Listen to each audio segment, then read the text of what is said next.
解散も新党も興味ないですが、教に戻れば政府のやることは、人、過去、国の金をどう効率的に配るかだけで、小学生の息子でも毎月のお小遣いをゲーム、お菓子から貯金できているのに一体何をしているんだろうと不思議でしょうがないですが、ひろこさん、それとも親切に見せず表に出らっしゃるので、いつも感謝しています。いや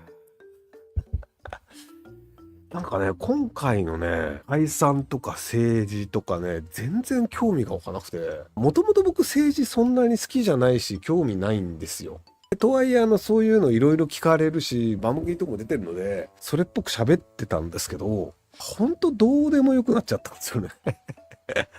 多分ね、なんでどうでもよくなったかっていうと、もともとどうでもいいなんですけど、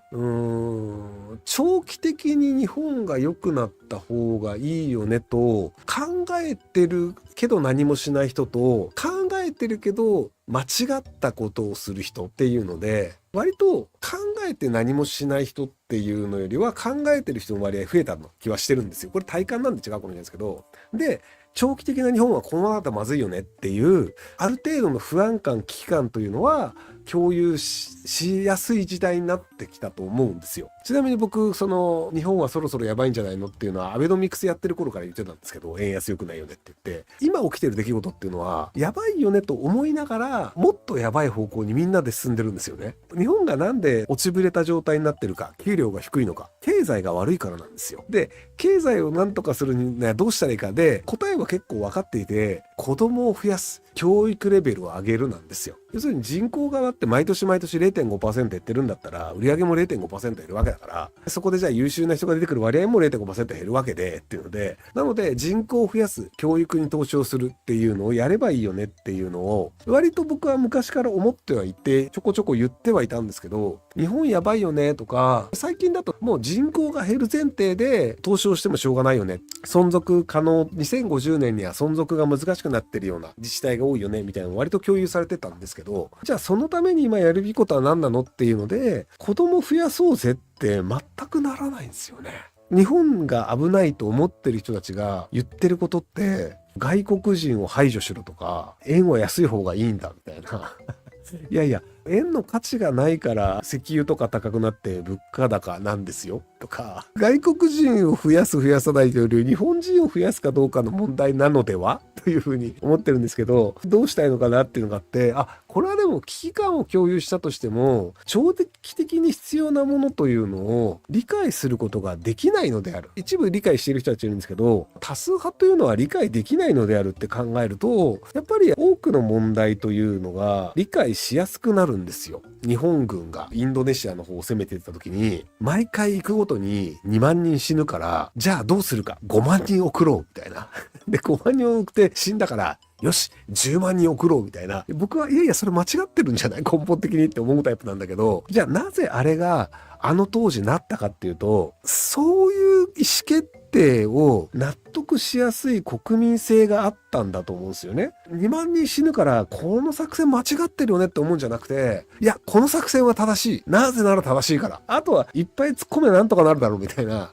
これ完全に間違いでやるというのを被害が出て証明されないと納得しない国民性なんだなと思ってて、インパール作戦っていうのを牟田口さんっていうのかな、この人が一応将軍リーダーとしてやってたんですけど、結果としてでもね、この人ね、戦後も生き残ってたんですよね。そういう感じで、でも日本人ってそういうことなんだなと思っていて、なので1億玉砕やーって言って偉い人は生き残り、庶民は本当に玉砕するみたいな。でも結果として偉い人たちがじゃあ仕組みをなんとかしようって言うとやるかっていうとやらなくて、なので同じことを繰り返し続ける。偉い人たちは同じことを繰り返し続ける。で、外圧によってたまたまぶっ壊された。アメリカによってぶっ壊されたおかげで合理的な方向に行ったんですけど、とはいえそれももう戦後も何年か経っていて、やっぱり同じことを繰り返したい。なので、円安良くないよね。根本的に経済をちゃんとよく成り立たせるには生産性上げなきゃいけないってなるんですけど、努力をすることが正しい。で、そこが間違った努力というのが良くないという思想もやっぱり広まってなくて、努力イコール正しいのだから、そこの間違った努力みたいなことをやって人の気分を害するのは良くないみたいなのがやっぱり多数派になっちゃうんですよね。っていうのでいくと、学習能力低い人が多数派なのでなかなか厳しいかなっていう。というところでいくと、一回本当に立ち行かなくなるぐらいまでいかないと、多分、ここら辺の間違っているものが間違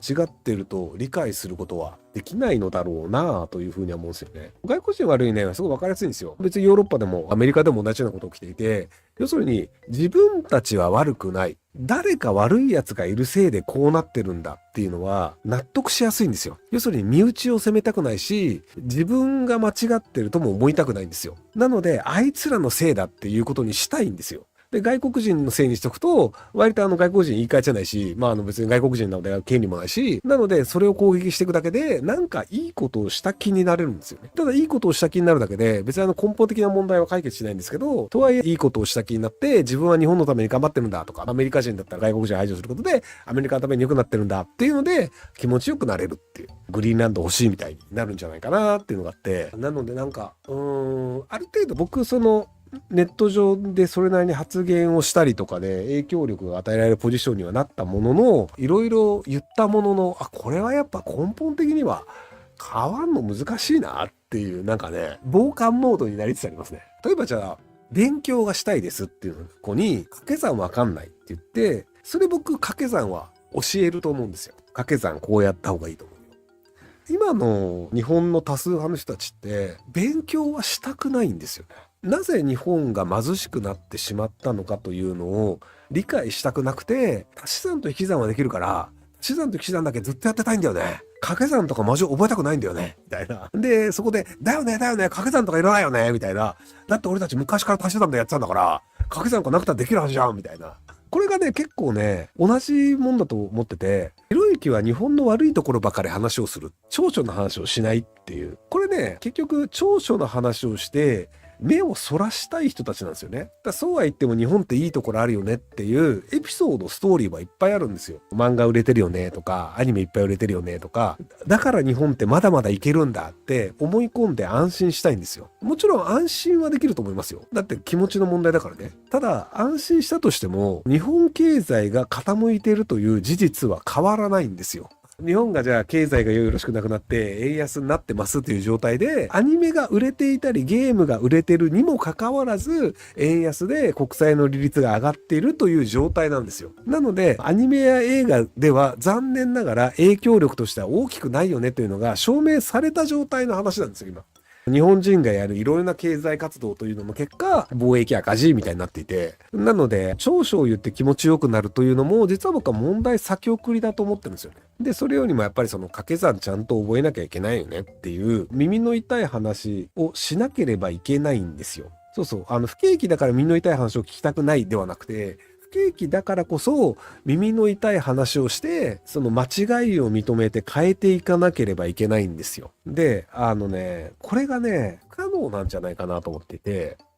トヨタが頑張るしかない。もちろんトヨタも頑張ってるんですよ。ただ構造的に上場企業というのは外国の株主もいるんで合理的な判断しかできないんですよ、上場してる以上。で合理的な判断というのは、例えばじゃあトヨタは車を日本で作ってアメリカに輸出するよりアメリカ国内で製造した方が売り上げは大きくなりますよね。トランプ大統領はアメリカ国内で自動車を作るんだったらトヨタ売ってもいいよと。でもメキシコとかで作って持ってきたりとか日本から作って持ってくるんだったらめちゃくちゃ関税かけるぞって言ってるんですよ。なのでアメリカで作るという判断をトヨタはしました。トヨタの売り上げはアメリカでの市場もあるので大きくなるんですよ。でその代わり日本国内の売り上げは下がります。ただこれは全体としては正しいんですよ。トヨタという会社は誰のものなのっていうと株主のもので、株主というのは世界中に存在してるんですよ。別にトヨタの株は日本人だけが買えるわけじゃなくて、そうすると合理的に売り上げを高くするというのをやらないと取締役は訴えられるんですよ。取締役として給料をもらってる人が本来アメリカで国内で車を作って売っていたらこれぐらい売り上がるものをアメリカで作らねえんだ日本で作るんだってやったら訴えられて負けます。取締役として売り上げを上げて利益を上げなければならないというミッションがありもかかわらず、俺はトヨタよりも日本の利益を優先するんだってなったらそれは訴えられて負けるよねって話で、なので、残念ながら、上場企業が頑張るはできないんですよ。オリンパスさんとか、キヤノンさんとか、利益率の高い会社っていうのは、外国人株主比率が 50% 超えてたりするんですよね。トヨタはまだ、もともと創業者家族がいるので、日本人の比率高いと思うんですけど。っていうのもあって、民間企業というのは、上場企業というのは、基本的には日本のためを第一義に優先することはできなくて、あくまでその会社として利益を上げる。なので、そのうち本社を日本に置いとくのはいかがなものかみたいな、オリンパスとかキヤノンとか、ユニクロって今何割なのかなっていう感じで、ソニーも今外資比率の方が 50% 超えてますね。はい。っていうのがあったりするので、なので、残念ながらこれ民間企業に頼るというのは難しいんじゃないかなと思います。ご視聴ありがとうございます。今回の動画はこちらからの切り抜きになります。